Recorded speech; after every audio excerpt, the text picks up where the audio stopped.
Discourse 29, August 19, 1934.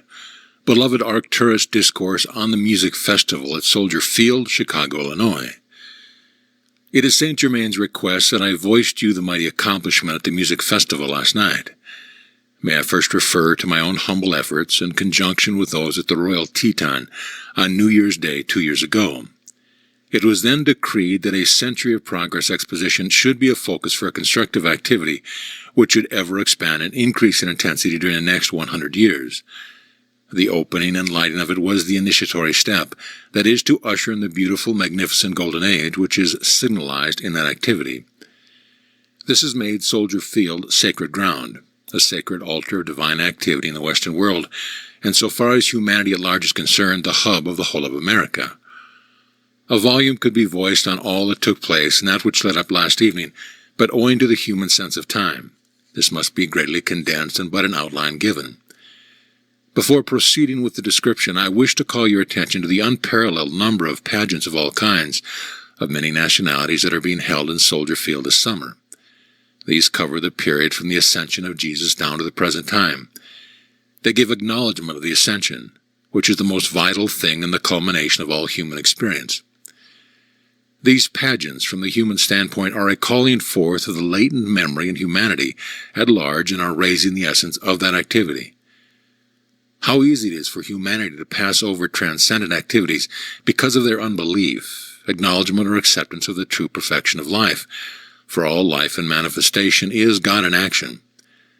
Unfortunately, however, it is more often colored by human concepts of limitation and destructive qualities which, through the individual's power of free will, everyone is at liberty to do. This ere long, however, will be greatly remedied by the setting aside of the great part of the human free will as is known today. This will enable much of humanity to be awakened and saved from their own destruction. Here may I say that the students who think they can play with the great law, because of their unwillingness to give the necessary self-discipline, will find themselves unfortunate indeed if they attempt it when once having entered upon the conscious path. The great law, which does not discriminate, takes individuals at their words and feelings.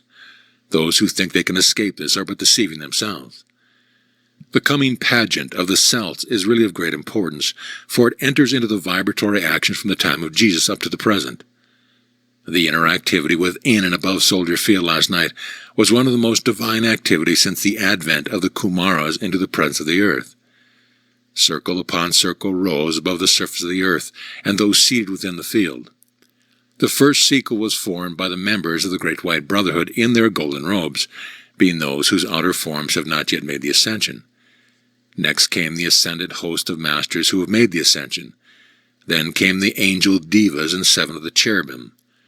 The circle above them contained 4 of the gods of the mountains, 3 of whom you know, the others you shall know.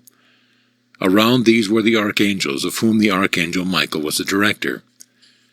Surrounding the core of light within the center of the field, extending for 200 feet within the earth and to 5,000 feet above, were Saint Germain, Jesus, the tall master from Venus, the great divine director.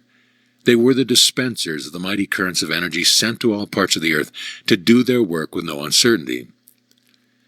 During the singing of the holy city, the divine pattern of which is to become the holy city upon earth, was lowered into its position, where it shall remain, until it becomes a visible, vibrant city of light to the westward. The exact position of this I may not disclose at the present time, but I assure you, it was a mighty activity which will become a mighty reality to the humanity of earth. During Mr. John Charles Thomas' solos, the great vibratory action was taken up and re-echoed by a great, majestic celestial chorus, whose radiance poured forth over America like a glistening shower of light to consume and bless. During the singing of the Hallelujah chorus, the entire activity was turned over to the direct dispensation of Jesus himself. I wish to assure you that the set pieces in color were not just a human idea, but those responsible for their presence were inspired by the ascended masters, principally Saint Germain, in order to establish their renewed, powerful activity, which was intensified 1,000-fold or more to again act within the life, the soul, the light from the heart to the periphery of America and the world.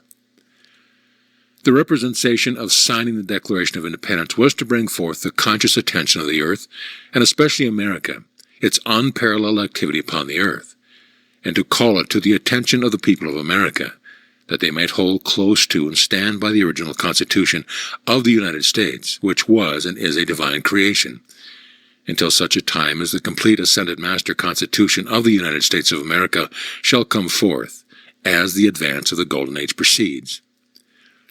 The golden eagle and the shield represent the height of divine protection for America, again reestablished. The bell of liberty and the power color of blue represents the glorious liberty and freedom forever for America and the earth from all human selfishness, the instigator of which in every case is private profit, and the cause has been the same throughout the ages. The four powerful blue rays that formed a canopy over the field, thought to be ordinary by the mass of humanity, represented a four-dimensional activity brought into visibility upon earth. And if it be necessary for the protection of America, the jewel in the heart of God, then that blazing light as of 1,000 suns shall descend upon earth and consume all human inharmony and selfishness from the planet. The fan of pink light at the beginning was qualified to serve in the entire activity, and the great love star stood above all, shedding its rays through the tier above tier of great beings. I congratulate you and this good brother and those many students of our beloved Saint Germain, and I thank you for all your earnest, sincere work in behalf of the freedom of America. May the activity of these beloved students of light ever continue to expand, until from this nucleus the light of its radiance covers America. I also congratulate our beloved Saint Germain for his great accomplishment in establishing this nucleus and focus in America, and for his wonderful love, his light, his work for America for nearly 200 years, which ere long will begin to bear fruit of such perfect kind as is not seen heretofore in any civilization. I bow in acknowledgment of his great love, wisdom, and strength. I congratulate you, my beloved sister and brother, for your love, steadfastness, patience, and activity for the students that have been and those that are to follow. Ever know that I am the only acting presence, and you will find that all activity will conform to the perfection of that presence. I bid you adieu, but not goodbye. Arcturus.